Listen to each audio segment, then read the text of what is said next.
Yeah, I want a strong rebuttal on that to these damn liberals. So. Yep. Yep. No problem. You're doing a great job, Doug, by the way. You're very kind. Thank you. Yeah. Any county chair, I keep speaking with a lot of county chairs, and a lot of congressional primary candidates came on my show. They all have good things. Thank you. Except for your friend, Mr. Golden. That's all right. Well, he's got his own agenda. Yeah, I know. And then ironically, he complained. First of all, I don't call county chairman's meetings. That's done by the chair of chairs, Jose Arango. Yeah. That was complaining about that we hadn't had a county chairman's meeting, and we had one 2 weeks ago. Jose called and Sean didn't come. Oh, really? One of the only two chairs. Sean hasn't been to a county chairman's meeting in 2 years or longer. Just for giggles, I'll touch up a little bit on that. So. Well, whatever we got to do. I'm not gonna make this too controversial.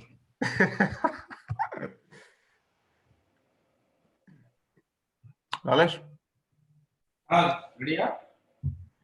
Yep. Are you ready, Doug? I'm ready when you are. Okay.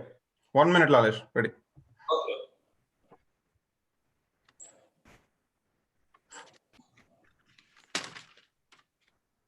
Lalesh, camera okay? Adjustment, height? No. 1 minute. See, yes. Okay. So, Doug, this is live, so just so you know. Okay. I'll do my best. Yeah. No, I don't doubt that, but I'm just letting you know. So that's not a recording. So no problem. Would you prefer me throw a jacket on, Arun, by the way? Yeah, I mean, you're only because you're chairman. Only because you're chairman. Yeah, it looks really cool. So yeah, that'd be good. It literally takes me a minute and a half. Can I just run and grab a jacket? No problem. Anything for you.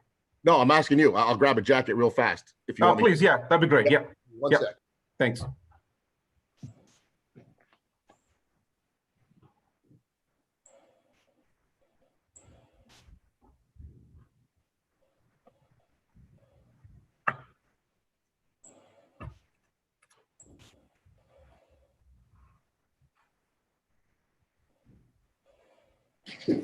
Ready, sir?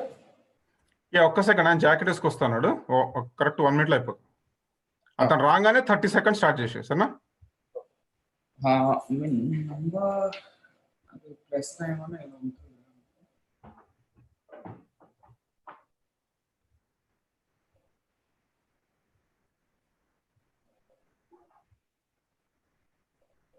Is it live, Lalesh? Live. International. My TV International. No, is it live right now? కాదు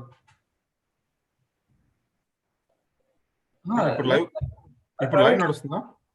అది YouTube private లో పెట్టారు, నేను link పెట్టుకుంటాను కదా. ఓ అదే అంటే ఇంతకుముందు మాట్లాడి నేను రాలే కదా. లేదు నీకు చెప్పినంత వరకు రాలేదు. అదే Let's try that. You look sharper, Doug. I'm doing my best. I got to keep up with you. Sharper. All right.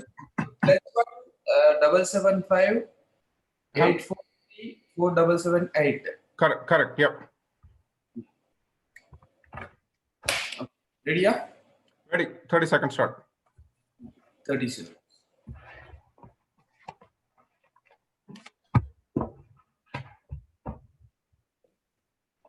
20.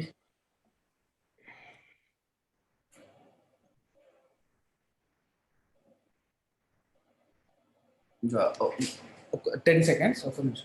Okay.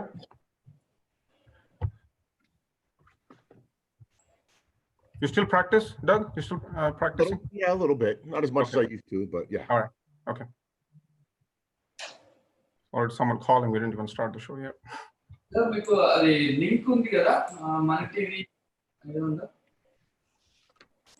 Ready? Yeah, send me the link. I'll share it. Yeah, I'll just 30 seconds. Yeah, send me the link.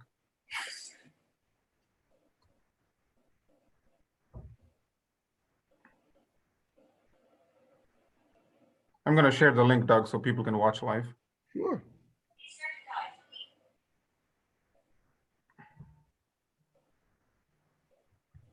Hello? Link share.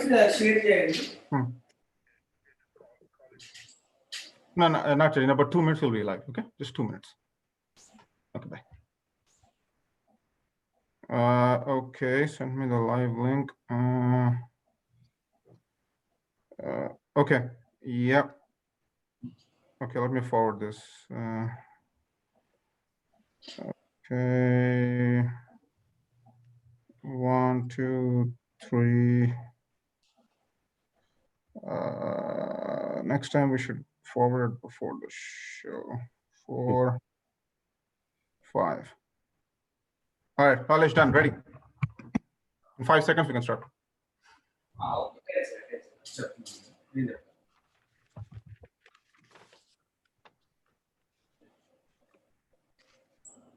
Share is okay. 10 seconds. Mm-hmm. 9, 8, 7, 6, 5, 4, 3, 2, 1. Hello and welcome to Straight Talk with Arun Kumar. My guest tonight is attorney and chairperson of New Jersey Republican State Committee, Douglas Steinhardt. Hey, Doug, how are you? Great, Aaron. How are you today? Good, good. Good. Thanks for having me. Thank you for your time. So how's the great state of New Jersey looking right now? We're doing great. A lot of energy. Started strong in 2019, flipping the first legislative district, our biggest Republican statewide gains in actually 28 years.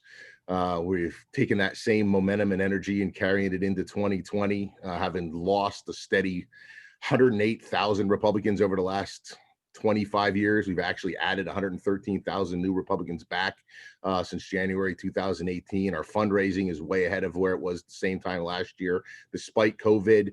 And we've got great candidates from the top of the ticket with President Trump running down to our local candidates. So we're doing everything we can to make sure that they have the tools and the resources they need to be successful in November. What's your opinion on Governor Murphy's millionaire's tax? The millionaire's tax, look, the millionaire's tax is candidly, it's just another income tax. It's no different than any other tax that the Democrats propose or adopt. They ultimately all come home to roost in the same place, Aaron, and that's in the pockets of the middle class. And it's not just the millionaire's tax. You know, New Jersey already has the worst tax climate in the country. We got the highest property taxes, the highest tax burden generally in the U.S. That's both in dollars and the percentage of income taken, highest tax rates, the worst business tax climate in the region. And now they're proposing to raise the corporate business tax another 2.5%, which will give us the highest corporate business tax in the country as well. So not only are we chasing away people, but we're chasing away jobs and job creators. Yeah. Let me ask you this question. I always had this question about taxes. Taxes have always been a bone of contention between Republicans and Democrats, right? Republicans are in favor of lowering taxes. Am I right? Well, yeah. I mean, as a practical matter, it's not just. Is it possible, though? Is it practically possible without debt?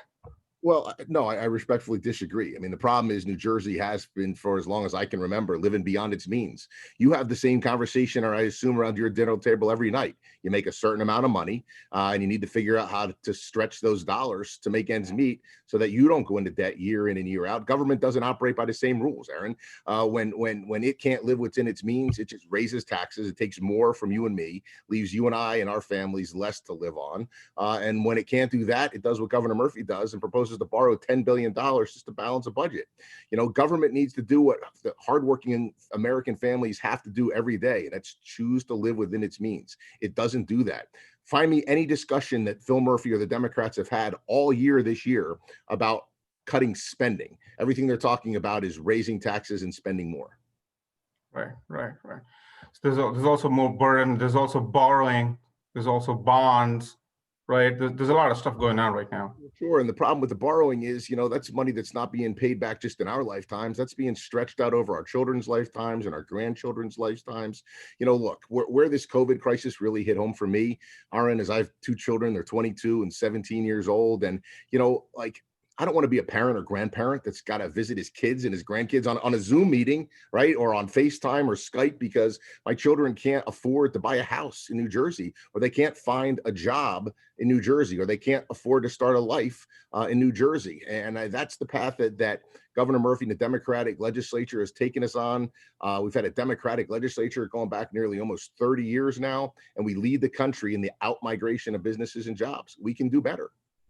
What can we do to stop the exodus? A lot of people are leaving New Jersey in the past few years. What can be done? What's your Well, practical plan of action? yeah, there's a lot of things that can be done, and I talked about it, some of them in an op-ed I just recently did in the Star Ledger. You know, the first is tax fairness agreements with states like New York. If you're working in New Jersey, you should be paying taxes in New Jersey. You know, the second was, we talked about corporate business taxes a few minutes ago. You know, instead of having the highest corporate business tax in the country, we should have a law that says that our corporate business tax should be a full percentage point lower than the average of the corporate business taxes of all our neighboring states. It's tax friendlier. You know, we all have friends that are in business, you know, that want to be able to start a business here, and you know, they're being taxed out of the state. A law that requires our corporate business tax to be lower than our neighbors not only incentivizes businesses to come to New Jersey, but it keeps them here. We need to stop investing in antiquated pension programs. New Jersey has, you know, one of the biggest underfunded public pension programs in the country. The police and fire, they've done a good job of managing their own, but on the NJEA side and the CWA side, you know, we've struggled, and that pension system struggled. Meanwhile, Governor Murphy pleads poverty, says that we have this huge unfunded mandate in New Jersey, says that we can't afford to make ends meet, says that the COVID crisis has created all these emergency expenses, yet turns around and makes the biggest pension payment, quarterly pension payment in New Jersey history, $4.9 billion. We need to revamp our pension system. We've talked about simple things, revenue estimation. Right now, revenue estimation is done solely by the governor. We should have a nonpartisan revenue estimating committee who can sit down and look at what our revenues should be for the year, take that solely out of the governor's hands, and then require that our expenditures don't exceed more than 98% of what our revenue projections are going to be. And last but not least, I think it makes a lot of sense that we talk about things like multi-year revenue projections. You know, I'm sure anybody that's in business does the same thing. They look long-term to figure out what their revenue projections might be so they can get a better idea of what their short-term expenditures should be. We don't do any of those things in the state of New Jersey. We live paycheck to paycheck, and unfortunately, it's living off of your paycheck, Arun, mine, and our neighbors. So, you know, Trenton's become an echo chamber when it comes to taxes and spending. And we need to think outside the box a little bit if we're going to keep our friends and neighbors here with us. Yeah, I read your op-ed, by the way, pretty detailed on the issues there. Thank you. So talking about the issues in the state of New Jersey, will the Gateway Tunnel project ever be done? Ever? Look, the Gateway Tunnel project, I think we all know that there are issues getting back and forth in and out of Manhattan. You know, it's a global business hub. So obviously, you know, not just from that perspective, but just from a Jersey transit perspective in general, we've neglected for a long time our state's infrastructure. And I think we all need to get on the same page and try to figure out how we can make substantial investments in improving our state's infrastructure, our ability to move not just commerce, but move employees and move people back and forth throughout the state if we're ever going to be competitive. What's the biggest blocker there? I've been hearing about this project for a long time. What's the biggest blocker? Well, money. You know, no one has the cash to be able to afford a project of that size. So it's all come down to, you know, what is each state contributing and what help, if any, can we get from the federal government? Your money from where, though? Which is a blocker? Is it the money from the federal side or from the state, within the state itself? Well, I think it's a combination of all of those things. But the problem is you identify it when you say money from where, because at the end of the day, it's money from either toll payers, rate payers, you know, system users, or taxes. Government produces nothing. So at the end of the day, we subsidize it. And the debate, I think, has long been over what each state contributes and what the federal government contributes as well. Right. It's been about 2 years, right, since you took charge as the chairman? It'll be almost 3 years in November. 3 years. So yeah, we're coming up on the end of 3 years as state chair. Right. So what would you answer if I were to ask you, what is the situation in the state of New Jersey pre-Steinhardt, post-Steinhardt, or currently Steinhardt? Well, look, I inherited a state party at the end of Governor Christie's 8 years. You know, for 8 years, he was the face of the Republican Party in New Jersey. And the state party served a very different role at that point in time. You know, the governor was out front and set the Republican Party platform and, you know, ran with it. But when I became chairman, you know, at that point in time, we didn't control any branch of state government. So it was a little bit of a different vehicle for me. So, you know, first thing we started to do was communicate and collaborate better with our legislative leaders, with Senator Kaine in the Assembly, with Leader Bramnick in the Senate, and Leader Bramnick in the Assembly, and start working on trying to get our messaging a little bit more succinct. And after that, it was just being visible. It was building a party. When I took over state party, we had about 64 active donors. We've grown that list to over 4,000 active donors today. As I said, we're growing our registered Republican footprint. We've grown our volunteer list. Our fundraising has increased incrementally almost every quarter since we took over. So, for me, it's always been about building a party, pitching a big tent, opening a big umbrella, whatever you're going to say, and inviting as many people as possible underneath of it. At the end of the day, I think most New Jerseyans have relatively simple wants. I think we all want to live safely. We want to live securely in a house we can afford, in a state we can afford to live in. And, we're working real hard with Republicans around the state and others that I think are tired of the Democratic promises and then the inability of the Democrats to deliver on them. They're looking for somebody to be a little bit more reasonable and more sensible, and that are actually going to go to Trenton and fight for them, or go into their counties or their communities and fight for them and keep their promises. Right, I'm going to push you a little bit there, but the registered voter percentage in terms of Republicans when compared to Democrats, it's still low. Yeah, it's grown. It's gotten bigger, but it hasn't grown. Not as much. It hasn't grown at anywhere near the rate that it was growing before. As I told you before, we had lost a steady stream of Republicans every midterm election going back to Christy Whitman's first midterm 25 years ago. And since then, we've erased that entire number of lost Republicans, 108,000, with 113,000 new registrants. We're registering new Republicans every day. We have thousands of volunteers out right now working as part of one of the biggest victory efforts that we've had in New Jersey in a long time. I feel real good about our ability to pick up congressional seats here in New Jersey. Now, if you think about it, New Jersey doesn't usually get the kind of attention that a Florida or Ohio does in a federal battleground states. Yeah. Yeah, right. But, we need 20 seats to take back control of the House of Representatives. And we have as many as 4 targeted seats right here in New Jersey, seats that the NRCC has targeted. So the ability to pick up almost 20% of that 20 needed to take control of the House of Representatives. I'm confident that we'll reelect Jeff Andrew in CD2, and we'll reelect Chris Smith in CD4. But CD4. CD5, CD7, CD11 are all districts that President Trump won in 2016 that I feel confident that he'll carry again in 2020. And we have great candidates in every one of those. And that's not to overlook Rick Beda, who's running for the U.S. Senate, and a lot of other of the really talented candidates that we have running in other districts. Claire Gustafson in CD1, Christian Anuda, Billy Primpa. We have some really great candidates running in other districts around the state that we feel optimistic about our abilities to actually do better than we did in 2018 and even better than we did in 2016. Right. Still, if you look at I'll come to elections, but if you look at the voter registration, right, Democrats are about 39% and Republicans are around 22%. It's still fairly low. Did you guys ever analyze or self-introspect as to what the reason is behind the fairly large difference in voter registration? Yeah, look, I can't speak to why we lost as many seats as we did before. I can only I've been really focused prospectively. Now, obviously, to take a prospective approach to anything, you got to look at what you did before and see what you can do better. But I think our messaging has been much sharper in the last 3 years. We've been much more on point. We've been a lot more visible, spending time in all 21 counties. I spent a lot of time running around to Republican clubs and organizations and working with local candidates to make sure that they have the tools and resources they need to get elected locally. And it's that grassroots, bottom up type of approach to statewide politics. And if we could be successful in a handful of municipalities and then turn those into county victories and into legislative victories, it puts us in a good position to do what we're going to do this year, which is pick up congressional seats. Would New Jersey ever turn red or at least purple? If I have my way, it will. All right. So do you think President Trump being on the ballot this year would have any impact on the state and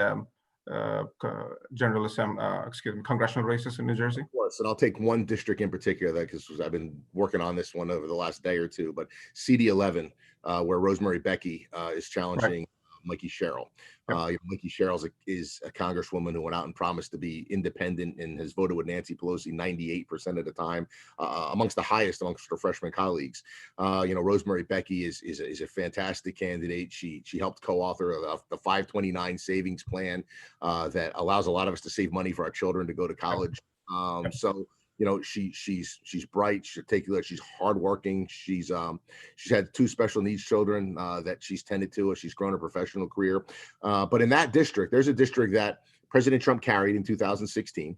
And Assemblyman Weber lost in 2018 when the president wasn't at the top of the ticket. But there were 39,000 people, 39,000 Republicans that didn't vote in 2018, that voted in 2016, that we'll see come out again this year in 2020. And we're working hard to make sure that we reach out to and make contact with every one of those. So, you know, having the president at the top of the ticket in a presidential cycle makes a big difference for us in some of these targeted congressional races. GOP has 2 issues in the state of New Jersey, from what I know. One is voter registration, right, and voter turnout. What could be done to increase the voter turnout? So we've had, like I said, we've had well over 1,000 volunteers helping us this year on voter turnout, which is particularly important in this all vote by mail cycle that we're all having to contend with this time around.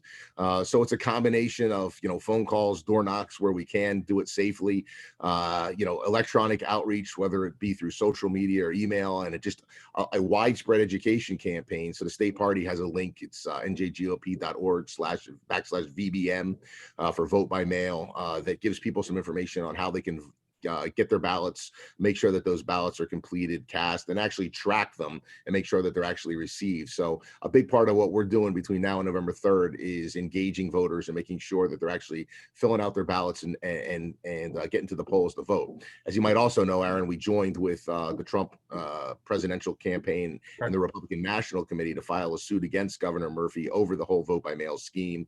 That's still pending in front of Judge Ships in the Federal District Court in New Jersey. But we filed actually a week ago today for injunctive relief in that suit, trying to get people the ability to go and vote in person. But as of yet, we haven't received decisions on that front. Right. It's funny you mentioned about vote by mail, since this election is completely different, which, you know, from any election we ever had, right? For the first time, entire nation is going for vote by mail. What's your take on, what's your concerns on vote by mail? Well, the concerns in New Jersey rest primarily the fact that we have voter rolls that haven't been vetted in some cases in decades. We have people that are getting ballots that have moved, that have died, that are under more than one name, and we don't have a system that is equipped for making sure that only those people that are registered to vote are actually getting ballots to vote them. And the other problem that we have really is the only guaranteed way that any of us has to actually know that our vote that we cast is going to be counted is to be able to go to a polling place and vote in person. You know, what the governor's done by creating this all vote by mail cycle is just introduced human hands in more places than they're necessary to be efficient. And anytime you add that human factor, you run the risk of there being problems, intentional or unintentional. We saw that with mail trucks catching fire in Morris County, just in Sussex County a week or so ago, with 1,666 ballots that had been mislabeled and left in a box, left over from the July primary. They were just counted a week ago, and the rampant fraud that we saw in Patterson. So whether it was unintentional, intentional, you know, accidental, there are problems when you try to force through an all vote by mail system. The system that we had in place before worked. You know, we had an absentee ballot system where people that if they didn't want to go in person or felt that they could request the ballot. And there was some level of checking that went on to make sure that the person requesting was the person who was actually getting the ballot. But you still had the ability to go vote in person if that's where you felt most comfortable. And unfortunately, Governor Murphy's taken that away from 9 million New Jerseyans. Right. Needless to say, this is census year. Do you think redistricting or gerrymandering is a concern? Well, look, we take the redistricting process very seriously. We launched our redistricting committee a couple of months ago so that we could really get ahead of the curve. But the Democrats in New Jersey tend to do when they feel threatened or challenged, you know, change the rules. So they're looking to delay the redistricting process a full 2 years so that they can get through the 2021 election cycle with the same lopsided map that they've used over the last 10. Whether or not we challenge that in court or not remains to be seen. But the fact of the matter is that, you know, we are looking very hard at making sure that the map that comes out of the next 10 years is one that's fair and accurate and reflects the will of the voters in New Jersey. Right. Talking about the party, there's an opinion that the Republican Party is against minorities, against women, against people of color. What's your party doing to alleviate those concerns? It's a false narrative, Aaron. It's a false narrative. I mean, we've worked hard to embrace folks from every demographic in New Jersey and every community. I don't think wanting to put food on your table is an issue of race. I don't think wanting to be able to provide a job or have a job for your family is an issue of race. I don't think wanting to live in a state that's safe or secure or where you can afford to raise your family is a question of race. Those are all issues that we talk about every day as a Republican organization. Those are the issues that we've embraced. They're relatively simple, reducing taxes, relaxing regulations, rewarding people for hard work, respecting our state and federal constitutions.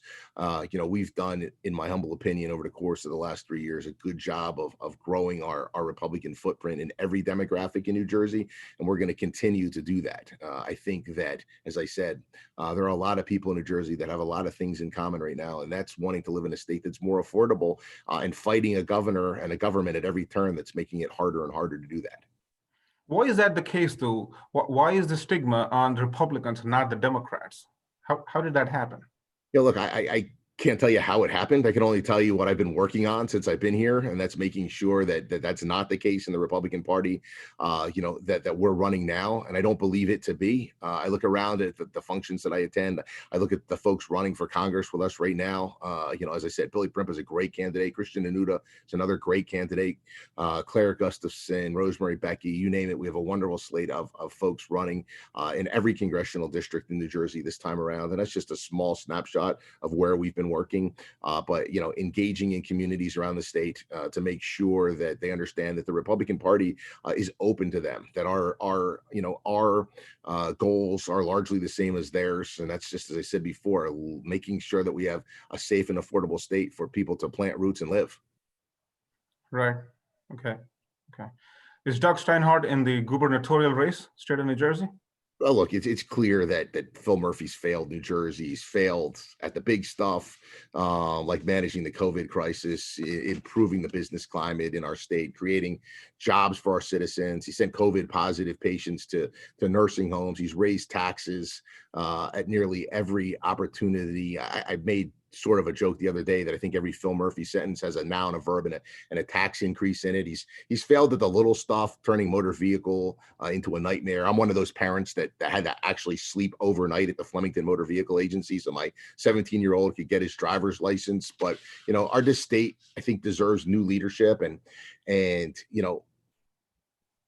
the governor is just failing on all of those fronts, broken his own executive orders. If New Jersey's ever going to be a beacon of prosperity and opportunity for everyone, of our 9 million members, we can do better than Phil Murphy. And I think Phil Murphy is vulnerable to the right person. In 2017, he was really an unknown, but in 2020, we know what he's all about. And in 2021, the Republicans are going to do what they can to expose that. People from all corners of New Jersey have been asking me to run for governor. And, I've been giving my future and the state's future some serious thought. But for the time being, Aaron, I'm going to tell you the same thing I'm telling everybody else. My focus is 100% on November 3rd. It's making sure that we continue the momentum that we started in 2019 and continue to pick up seats. We're going to do our part to get President Trump over the finish line, to make sure that he gets control of the Republican Congress. Because I will say this, with a Republican majority in Washington, the president can get another tax cut done. With a Republican majority in Washington, we can send AOC back to the minority. With a Republican majority in Congress, we can retire Nancy Pelosi once and for all. So there's a lot of good that we get done with us focusing on the task at hand. And the task at hand is continuing to build a Republican Party and making sure that we have a successful November 3rd. And that's enough for anybody. And I can assure you that's enough for me. You still didn't answer my question, though. Are you in the governorship race or no? I'm not. My answer is what I told you. I said right now my focus is solely and exclusively on November 3rd. Ask me that question on November 4th, and we'll see what life brings. But for right now, we gotta win Republican races. All right, we'll talk again in November. I'll call in my show and we'll talk exclusively on the governorship race. We can have a dialogue then. But right now, let's do what we're supposed to do and let's win. Okay. So there are other people in the race too, right? There's John Bramnick in the race for next year. I know you don't want to talk about it, but still, I'm going to push you a little bit there. There's John Bramnick in the race, and there's Sean Golden, Monmouth County Chair, in the race. So You'd have to ask both of them. I'm not aware of any announced candidate for governor right now, other than one. Chitterelli You'd have is. to ask anybody else what their intentions are. But Jack Chitterelli is. I say you've only got one announced candidate. But you'd have to ask Assemblyman Bramnick what his intentions are. You'd have to ask Sheriff Golden what his intentions are. And if there's anybody else out there in the woodwork, you can ask them theirs. But my answer is what I gave you before. And that is, we've got enough work to do right now, making sure that we get Republicans elected November 3rd. So let's get to the federal level a little bit here. So making Supreme Court nominees so close to the elections, is that a political move? Because your opponents are claiming that filling Supreme Court vacancy has become a political lifeline for President Trump just to avoid the COVID issue. Is that right? Aaron, with all due respect, if the president's term does not end, is not over. And it's somewhat nonsensical to me to think that if there's another issue that comes up tomorrow, should we defer on it until, January of next year, until after November to see what the election results are? The president has to serve out his term. The fact that the Supreme Court seat became vacant now, would we be having this discussion if the Supreme Court seat had become vacant in June? Or what if it had become vacant in February? Pre-COVID, or at this point in time last year? Like, when is the line? I would argue that the line is the end of the president's term. The seat is open now.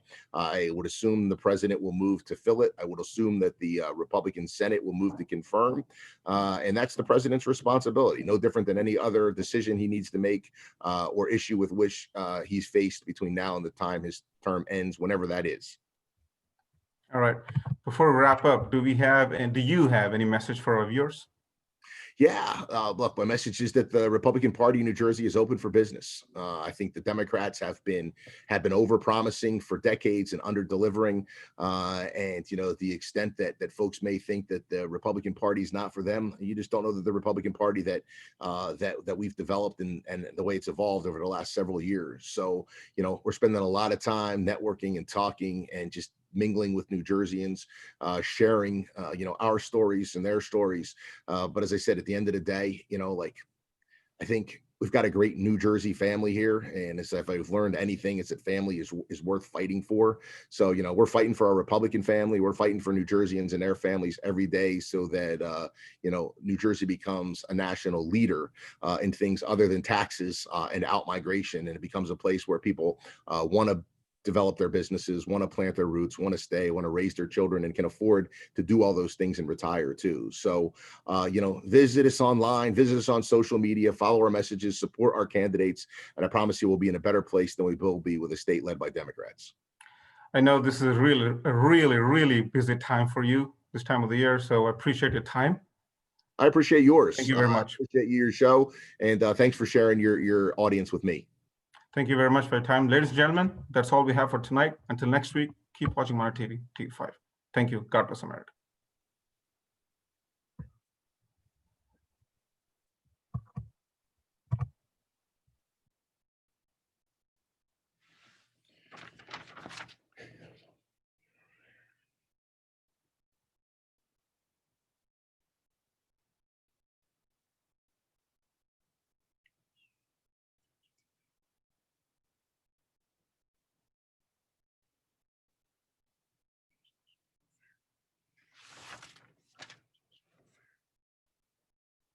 Hey, that was great. You were fair. I appreciate that very